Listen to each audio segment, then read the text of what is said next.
I'd have foreseen its destiny, a modest armored car destined to endure the crucible of 3 separate wars. It would witness the inferno of a global conflict, the fracturing chaos of revolution, and the roaring engines of a new mechanical age. What began as a foreign experiment would be reforged into an icon of Russian persistence and battlefield ingenuity. This was the birth of the vehicle that history would remember as the Austin-Putilovets. In August of 1914, as the thunder of artillery shattered the peace of Europe, a brutal truth dawned upon the world's great armies. The old ways of war were dead. Infantry, cavalry, even cannon, all were rendered obsolete, cut down by the relentless mechanical efficiency of the modern machine gun. A desperate search began for a weapon that could offer both protection and mobility. Then, on the scarred fields of Belgium, it appeared. A crude, clattering apparition of steel plate bolted to a motor chassis with machine guns where passengers should be. The armored car had arrived. For the Russian Empire, facing a front that stretched for thousands of kilometers, the crisis was acute. Its vehicle fleet, while one of the largest in the world on paper with 711 automobiles, was a mere drop against an ocean of need. The sole domestic factory, Russo-Balt, produced little more than 100 cars a year. The army lacked everything from tires to gasoline. The decision to look abroad was not a choice, but an inevitability. In the autumn of 1914, Colonel Sekretiev of the Imperial Army secured a contract with the British Austin Motor Company for the delivery of 48 armored cars. The agreement was signed on September the 29th, and within a month, production in England was underway. The British worked with astonishing speed, for they were not building from scratch. Austin repurposed the chassis of its civilian touring cars, reinforcing them to bear the weight of war. Upon these frames, they mounted sheets of steel, a mere 3 to 4 millimeters thick. 2 rotating turrets were installed, each housing a Maxim machine gun, allowing the crew to pour fire in opposing directions simultaneously. It carried 40 boxes of ammunition belts, 10,000 rounds in total.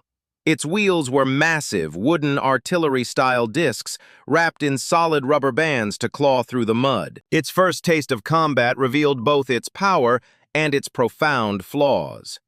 The machine was a steel phantom that sowed terror in enemy trenches, but its armor could be pierced by rifle fire at close range. Its engine overheated under strain, and its rear axle buckled and snapped beneath the immense weight. Russian officers saw the potential, but knew the design was incomplete. At the Izhorsky plant in Petrograd, the transformation began. The thin British armor was stripped away and replaced with hardened Russian steel, 6 to 7 millimeters thick. The vehicle's weight swelled from 2.5 to nearly 4 tons, but it was now vastly more resilient. Russian engineers extended the frame for stability, fitted larger tires, and installed a more powerful 50-horsepower engine.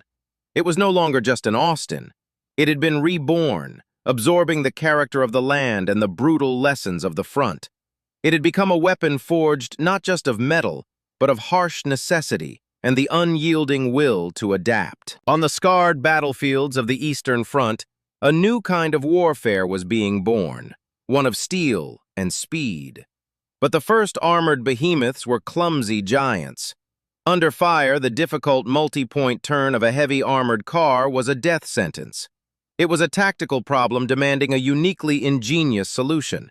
And in the workshops of the Russian Empire, that solution was taking shape. The engine was uprated, from a modest 30 horsepower to a more robust 50. Vision slits were redesigned for a wider, safer view of the maelstrom outside. But the true masterstroke was an invention born of battlefield necessity. A second, fully functional steering column installed in the rear of the hull. Suddenly, the vehicle's greatest weakness became its strength. The machine could now drive into the teeth of an engagement in reverse, its main armor facing the enemy, and retreat with the speed and control of driving forward. It was a paradigm shift in armored tactics, a profound advantage possessed by no other army in the world. When British observers witnessed these modifications, they saw not just the use of their technology, but its evolution. For the first time, the Allies exchanged not merely weapons, but engineering philosophies. By the close of 1915, a stark reality had set in. Dependence on foreign supply lines was a fatal vulnerability. Armored cars were needed not in dozens, but in the hundreds. The decision was made to forge these steel beasts on Russian soil. A new industrial ecosystem was conceived. Chassis would be supplied by the British. The hardened armor plate would be rolled at the legendary Izhora works, and final assembly would be entrusted to the Putilov plant in Petrograd, one of the crown jewels of the empire's industrial might. The plan was breathtakingly ambitious. 10 machines a month for a total of 60 armored vehicles. Of these, a full 2/3 were to be built on the revolutionary half-track chassis designed by the brilliant French mechanic Adolphe Quegres, then in the service of the Tsar. These half-tracked Austins were envisioned as the ultimate all-terrain weapon, capable of conquering the deep snows of winter, the thick mud of the spring thaw, and the sands of distant campaigns. By September of 1916, the blueprints were complete. The hum of assembly had begun. It seemed the dawn of a new era for Russian military technology. But history is governed by forces far greater than engineering. The February Revolution shattered the empire, and with it, the intricate supply chain. Of the 60 chassis promised from Britain, only 26 ever reached the Putilov factory gates before production ground to a halt. As power shifted and chaos reigned, the great plants fell silent. Iron, once destined for the front, began to rust. Engineers, once the architects of victory, went unpaid. The great Russian Austin project appeared to be dead, a casualty of the nation's collapse. Yet it was in this crucible of disorder that a deeper national character revealed itself, a stubborn refusal to submit to circumstance. Despite the anarchy, the Izhora works continued to armor the chassis they had. Putilov workers, driven by pride and purpose, began assembling the hulls by hand, sometimes scavenging for parts from older, damaged vehicles. By March of 1918, 2 fully armored chassis were ready, with another 3 half-complete. A year had been lost, but the invaluable experience remained. The design that emerged from the ashes, the Austin-Putilovets, was a synthesis of every hard-won lesson from 3 years of brutal warfare. The machine gun turrets were no longer placed parallel, but set diagonally across the hull, a simple geometric shift that unlocked a devastatingly wide field of fire. The roof was given a distinct double pitch, a clever solution to prevent the hot brass of spent cartridges from falling and jamming the turret traverse in a critical moment. The machine guns themselves were mounted to allow for an elevation of up to 80 degrees, turning this ground predator into a sentry against the new terrors of the sky, the aeroplane. Driver visibility was enhanced, and the entire interior of the crew compartment was lined with thick felt. This was not for comfort, but to combat spalling, the deadly phenomenon of internal armor fragments breaking loose upon impact. A simple layer of fabric to catch a storm of steel. The armor plating reached a thickness of 7.5 millimeters, formidable protection for a machine powered by a 50-horsepower engine. Fully armed and fueled, the Austin-Putilovets weighed 4.5 tons, yet could reach a speed of 55 kilometers per hour, nearly matching the light automobiles of its time. Its crew was a combat family of 5, a commander, 2 drivers for its unique dual control system, and 2 gunners. Each man was a vital component in a complex system, his life dependent on the skill and courage of the others. This was more than a machine. It was a testament, forged in war and revolution, a reflection of the minds that refused to let an idea die.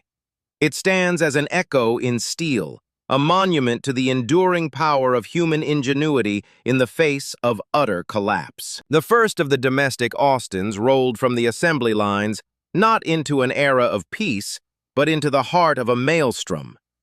The Russian Civil War was already thundering across the steppes, a brutal, fratricidal conflict that would become the true proving ground for this nascent armored vehicle. It was here, in the crucible of fire and steel, that the Russian Austin would earn its name and its immortality. By the close of 1918, amid the cascading collapse of the Old World, the Azora plant remained a bastion of industry. Here, workers continued the painstaking process of armoring vehicle hulls. An order stood for 41 machines, a formidable number in a time of scarcity. But reality was a harsher master. The precious armored plate was sufficient for only 20. The skeletal frames of the others waited, silent monuments to a nation's ambition and its profound deprivation. As the summer of 1919 bled the country dry of fuel, a desperate proposal was made. Transfer a portion of the work to the Sormovsky plant in Nizhny Novgorod. But the masters of Petrograd, their pride forged in revolution, would not yield. Through almost superhuman effort, working in shifts that blurred day into night, they pushed onward. By autumn, the factory had delivered 29 completed armored cars, with another 5 resurrected from pre-war chassis. Simultaneously, a new variant entered the fray, a machine born of necessity and ingenuity. These were the half-tracks, built upon the Kegres chassis system. 5 were produced in of road wheels bound by a flexible, continuous rubber track. This simple, elegant design granted them passage through landscapes that swallowed conventional vehicles whole. They moved with an uncanny grace over deep snow and churning mud, theaters of war where even horses would founder and fail. Every Austin was a work of manual artistry. The factory floor was a front line unto itself, a relentless chorus of riveting hammers, the hiss of hot steel, the thick, acrid air heavy with oil and kerosene. The men who built them were often the same men who defended the city. They would arrive directly from a shift on the barricades, their hands still raw, and take their place at the lathes and presses. This was not merely production, it was an act of defiance. Each machine that departed for the front was more than an assembly of metal. It was a child of the factory, christened with a name painted boldly upon its hull. They carried titles of hope and fury. Fighter of the Revolution, Laboring Russia, Petrograd Defender. By March of 1919, these vehicles, born of chaos, constituted nearly a third of the entire Red Army Armored Corps, 110 of its 369 machines, not counting those under repair. Yet their value transcended allegiance. In the South, among the White Armies, Austins made up nearly half of their armored strength, 18 of their 37 vehicles. The machine itself had become the prize. Governments crumbled, slogans changed, and the very color of the nation's flags was contested. But the Austin-Putilovets fought on. It was captured and recaptured, its machine guns turned against former masters, its engine roaring a constant, impartial hymn of war.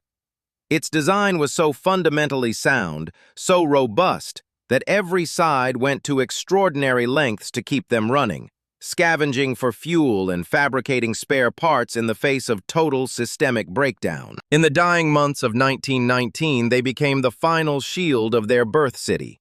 As General Yudenich's army advanced on Petrograd, a handful of these armored cars held the approaches, their machine guns spitting fire to support the wavering infantry. Among them were the half-track variants, their unique mobility allowing them to maneuver through the unforgiving slush of early winter, becoming mobile pillboxes in a sea of white. They held the line, buying the precious hours needed for reinforcements to arrive. With every passing month, the crews grew richer in experience, while the machines grew poorer in resources. Yet even scarred and battle-worn, their armor pocked with impacts, the Austins endured. They were patched up in makeshift field workshops, their broken parts replaced with whatever could be found. They lived because the men who crewed them refused to let them die. For them, this was not just a machine. It was a symbol of strength, an ironclad promise of survival. In a world consumed by dissolution, the Austin was an anchor of resilience, a testament not to the flags it served, but to the hands that built it, and the crews that willed it forward, a mechanical survivor in an age of ruin. By the close of 1920, as the dying embers of the Russian Civil War glowed across the Southern Front, The Russian Austins were still in the line. They fought in the crucible of the Crimea and across the sun-scorched plains of northern Tavria, escorting cavalry, shattering enemy formations, and claiming the spoils of a broken army. An armored car, born in the factories of Petrograd, had become an arbiter of fate in countless brutal engagements. This fratricidal conflict was its ultimate examination, a savage test of endurance, of design, of the very steel from which it was forged. When the empire fractured, these machines found themselves in the hands of opposing armies, unwitting combatants in a war against themselves. Often their crews had no idea that the vehicle they were desperately trying to destroy had been assembled on the very same factory floor. Steel from the Putilov works clashed with steel from the Putilov works, while the skill and desperation of Russian crews transformed each armored car into a mobile fortress. In the spring of 1919, as fierce fighting erupted on the northern approaches to Petrograd, it was these Russian Austins that first absorbed the shock. The roads, churned into a quagmire by artillery, were impassable for ordinary vehicles. But the Austins, armed with 2 Maxim machine guns, pushed forward with grim certainty. Their sudden appearance on an enemy flank frequently decided the outcome of a battle. Their armor deflected bullets. Their sustained, sweeping fire drove men from their fortifications. They were not numerous, but each machine was valued as highly as an entire artillery battery. Commanders noted that the abrupt arrival of a single armored car could shatter the morale of an entire battalion, its mechanical roar and relentless fire breaking an offensive before it could gain momentum. One successful maneuver could unravel the attack of a far larger force. Its agility, combined with the ability to direct fire from its twin turrets, made the Austin-Putilovets a terrifying opponent, especially in the chaotic, fragmented skirmishes where victory was measured in seconds. By the autumn of that same year, 3 of the rare half-track variants were thrown into the desperate defense of Petrograd against the forces of General Yudenich. Here, every bullet, every belt of ammunition was measured in human lives. The machines navigated the ruined streets, shielding infantry, evacuating the wounded, and ferrying vital supplies to beleaguered defenders. In the punishing cold, their engines refused to turn.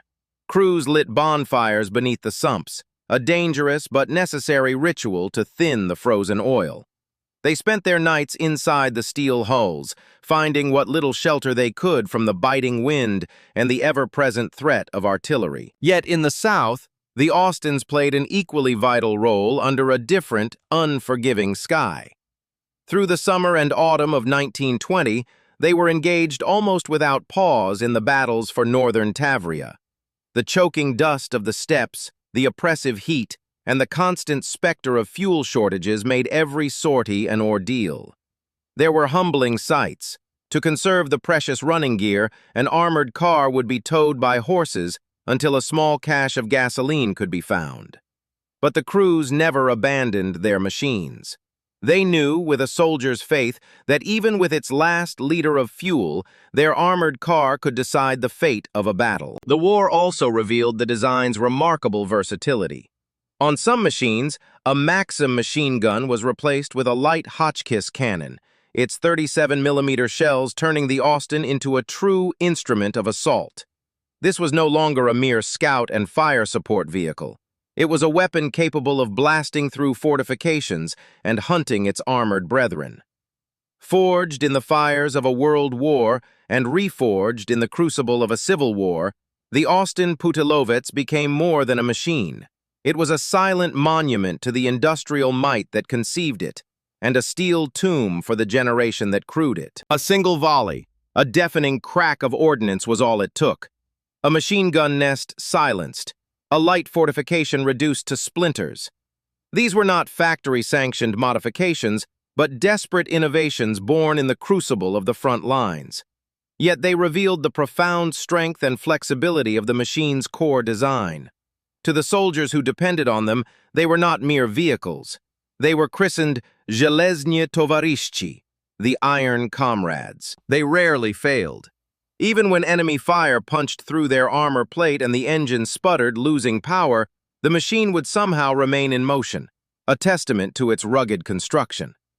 The field reports of those years are filled with tales of their resilience: a lone Austin holding back an entire enemy offensive, a single armored car rescuing a beleaguered artillery battery, or a small column of them smashing through an encirclement to save a trapped regiment. There were times when the entire crew would perish in the heat of combat, yet the vehicle itself would remain largely intact.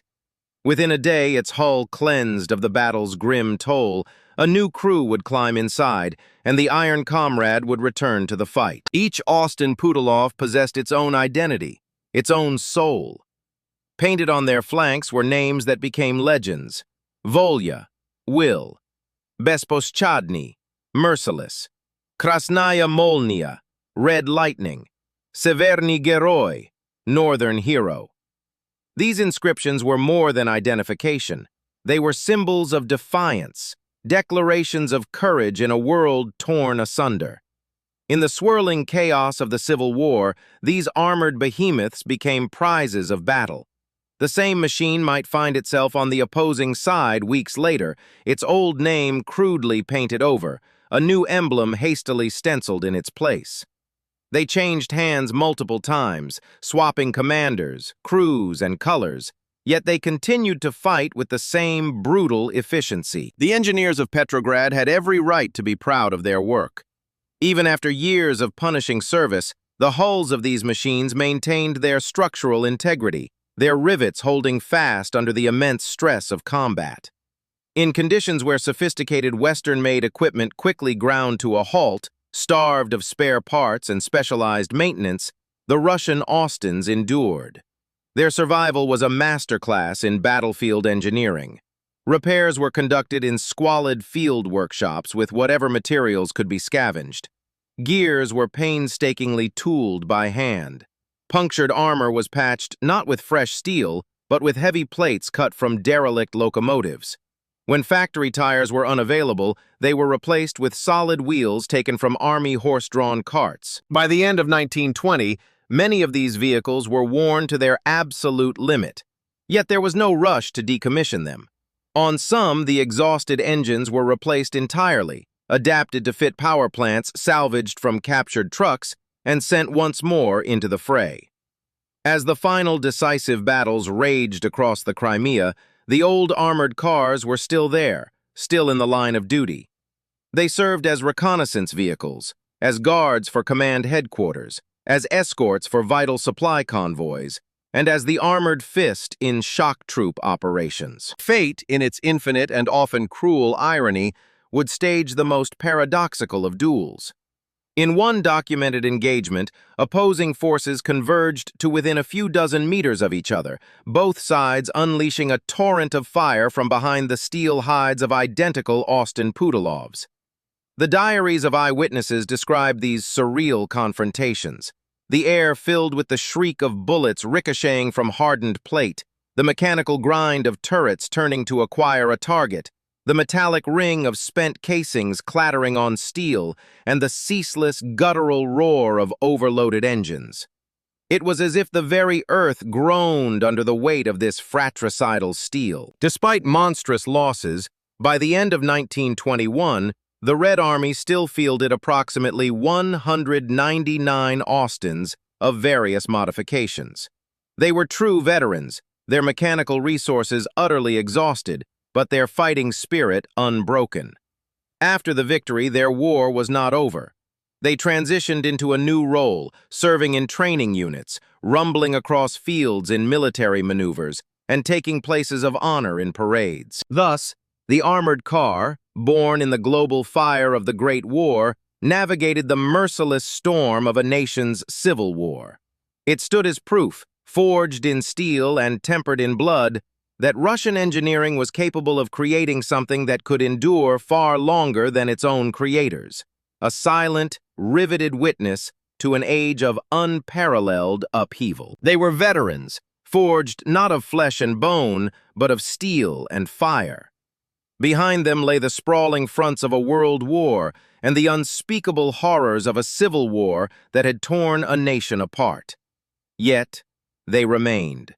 Battered but unbroken, these armored cars still stood on the move, their steel hides preserving a visceral history of their battles, the jagged punctures from shrapnel, the deep concussions of impact, the crude, welded scars of field repairs. When a long-awaited peace finally settled across the land, these machines of conflict unexpectedly found a new calling. They became symbols of the very strength and stability the young republic so 100 Austin armored cars of various modifications. Some of these grizzled survivors had seen their last taste of combat against Polish forces in the year 1920. These final clashes proved that even heavily worn machines, pushed to their mechanical limits, could still execute their duties on the battlefield. Their crews cherished them for their rugged simplicity and unwavering reliability. Their commanders for their capacity to wage war in almost any condition. But by 1921, the relentless march of technology was beginning to leave them behind. A new era of warfare demanded greater speed, superior cross-country mobility, and far more formidable protection. The Austin was becoming a relic. Despite this, the Russian Austins, as they were known, were not hurried from the stage. Instead of the scrapyard, they were given a kind of honorable retirement. The machines were transferred to military academies, where they trained a new generation of soldiers. They rumbled across fields during tactical maneuvers and, on occasion, stood as silent, imposing sentinels guarding government institutions. On the outskirts of Moscow and Petrograd, one could still witness the slow, deliberate passage of an old armored car, its twin turrets traversing as it rolled over cobblestone streets, a living reminder of the brutal battles so recently fought and won. It was during this period that one of the most enduring legends of the revolution took root. In the spring of 1917, Vladimir Lenin, returning from years of exile, arrived at the Finland station in Petrograd. To amplify his momentous address to the waiting crowds, an armored car from the local garrison was commandeered as a makeshift podium. A vast throng of workers and soldiers gathered on the platform listened as their future leader spoke from atop the massive gray machine, flanked by its turrets and machine guns. From that day forward, this singular episode was etched permanently into the iconography of the revolution, and the vehicle itself became known to history as Lenin's armored car. After Lenin's death in 1924, the party leadership resolved to locate that exact machine. It was to be immortalized, transformed from a tool of war into a sacred monument.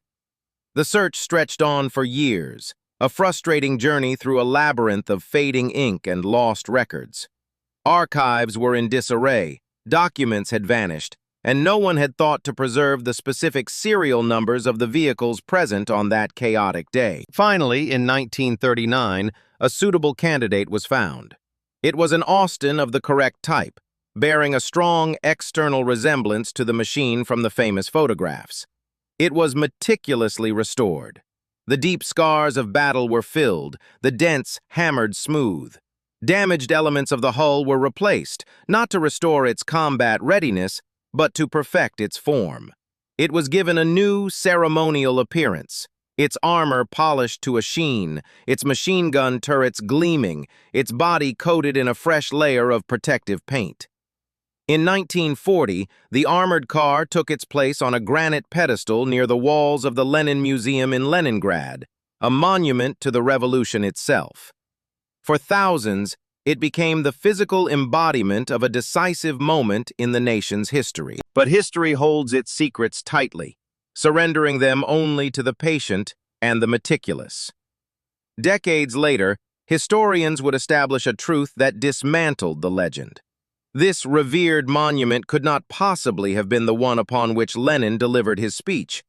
The evidence was irrefutable, hidden in the very design of the vehicle. Through characteristic construction details, the diagonal placement of its turrets, the precise shape of its frontal armor plates, and unique features of its undercarriage, specialists determined its true origin. The machine had been manufactured by the Izhorsky Zavod in June of 1919.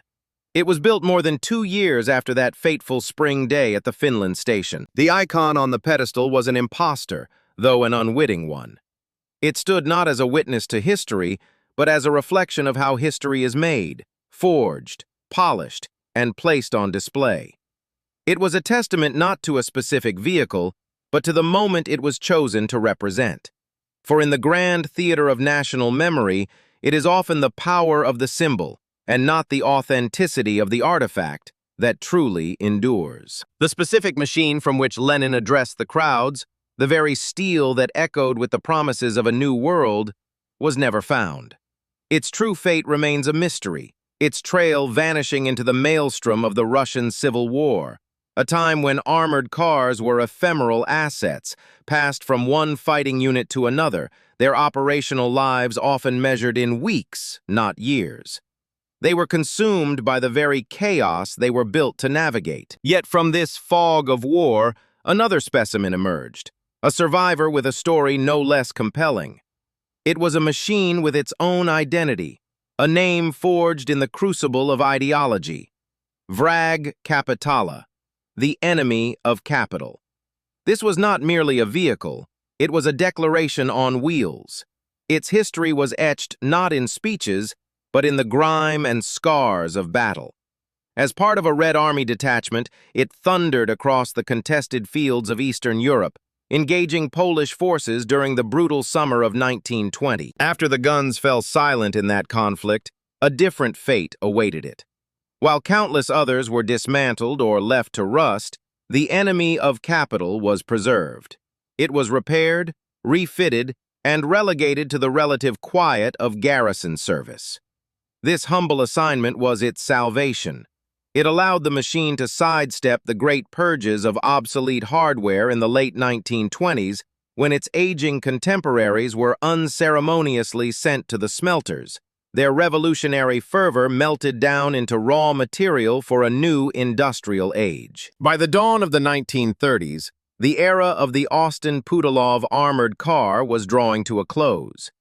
A new generation of war machines was rolling off the assembly lines, faster, more powerful vehicles equipped with the modern marvel of radio communication.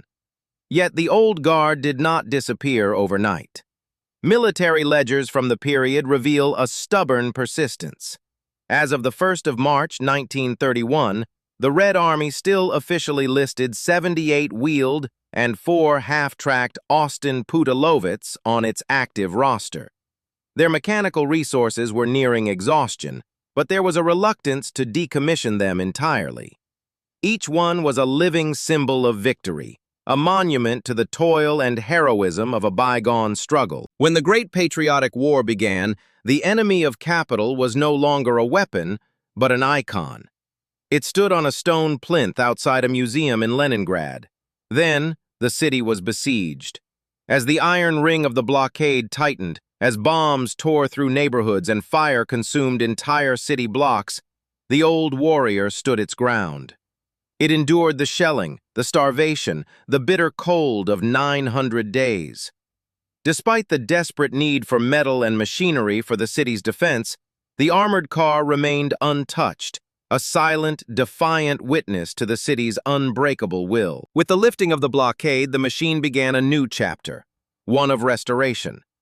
In the 1950s, it was meticulously rebuilt according to original factory blueprints. Worn components were replaced, yet the restorers took extraordinary care to preserve the authentic hull elements and the hand-driven rivets that held its steel plates together. For decades, it moved between various storage facilities, a relic in search of a final resting place. That place was found in 1992, when it was transferred to the permanent collection of the Museum of Artillery, Engineer, and Signal Corps in St. Petersburg, where it stands to this day. It is one of the very few of its generation to have survived the 20th century. It is a tangible link to a world of revolutionary upheaval, a testament to the rugged ingenuity of its creators. While its brethren were rendered obsolete by the relentless march of technology and ultimately consumed by the furnaces of industrialization, the enemy of capital endured. It passed through 3 wars, withstood the fury of a historic siege, and outlasted the very ideology that gave it its name. Its steel plates, cold to the touch, are a silent chronicle of a nation's turbulent history. They are a testament to the idea that some objects are more than just the sum of their parts. They become keepers of memory, their very existence a bridge across the chasm of time. From the crucible of a world at war, engineering genius forged a machine that seemed to leap forward in time. This is the story of the Russian Austin, a narrative not just of steel and rivets, but of relentless perseverance and an unwavering faith in a nation's own strength. On the shell-scarred landscapes of the Eastern Front, these armored cars were more than weapons. They were symbols of a defiant new age. Each one was a testament to the hands that built it and the minds that dared to innovate amidst the chaos. The engines have long since fallen silent, the armor bearing the quiet scars of history. Yet the machine itself is secondary. It remains a silent witness to the enduring power of human will, a legacy not of iron, but of the unbreakable spirit that creates against all odds.